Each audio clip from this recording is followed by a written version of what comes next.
Hi, before we start, if you want more daily games news video, like, subscribe and hit that bell button. Let's go. Among Us releases VR version. The wildly popular social deduction game Among Us has released its VR adaptation, which faithfully recreates everything that players love about the game within an immersive first-person setting. Thanks to the nature of VR controls and how they've been translated from the original, Among Us VR is already considered one of the strongest VR adaptations in recent memory. Inner Sloths Among Us is one of the pioneering titles in the social deduction game category that achieved massive popularity due to its unique approach to cooperative multiplayer. Depending on the map, 4 to 10 players must try to complete various tasks in order to repair a damaged spaceship, while a number of imposter players attempt to fit in with the crowd and murder the crew. Imposters may try to pit the crew against each other by sowing distrust and sabotaging the ship, which leads to tense social gameplay and hilarious situations where clever imposters manage to pin the blame on innocent players. The Among Us VR adaptation has just been released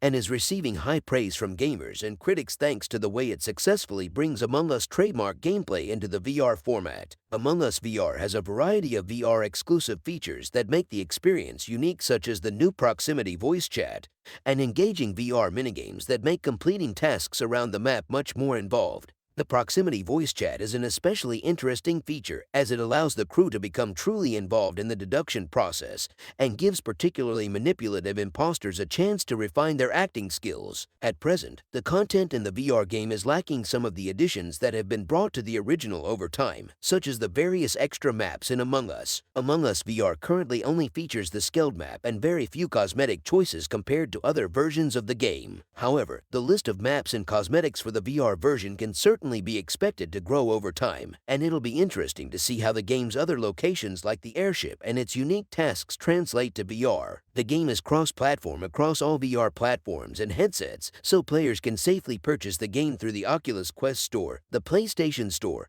or Steam without worrying about the matchmaking population. As expected, Among Us VR features some optional comfort settings such as snap turning and blinders to reduce motion sickness in some players, and voice chat can be substituted for quick text chat for those that can't or don't wish to speak. Thanks for watching. Don't forget to like and subscribe.